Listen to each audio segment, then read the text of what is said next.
ઉત્તરાયણના પર્વ દરમિયાન પતંગની દોરીથી ઇજાગ્રસ્ત થતા પક્ષીઓની સારવાર માટે વડોદરામાં પણ કરુણા અભિયાનની કામગીરી શરૂ થઈ છે।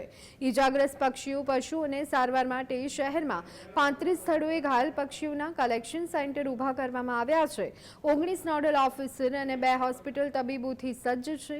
વડોદરા જિલ્લામાં 13 સ્થળોએ ઘાયલ પક્ષી કલેક્શન સેન્ટર અને 8 નોડલ ઓફિસરની નિમણૂક કરાઈ છે। આ ઇજાગ્રસ્ત પક્ષી કલેક્શન સેન્ટરમાં 125 ઉપરાંત સ્વૈચ્છિક સંસ્થાના 900 જેટલા કાર્યકરો સેવાઓ આપશે।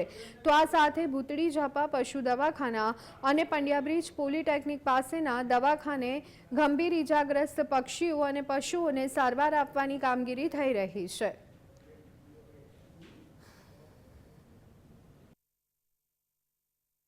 હું તમામને વિનંતી કરું છું કે જ્યારે પક્ષીઓનો જે વિહંગ કરવાનો સમય છે સવારે 6 થી 9 દરમિયાન આપણે પતંગ ન ચગાવીએ અને સાંજે જ્યારે પક્ષીઓ પોતાના માળામાં પરત ફરતા હોય છે ત્યારે 5 થી 8 દરમિયાન જો આપણે પતંગ ન ચગાવીએ તો ઘણા પક્ષીઓ ઘાયલ થતા બચશે।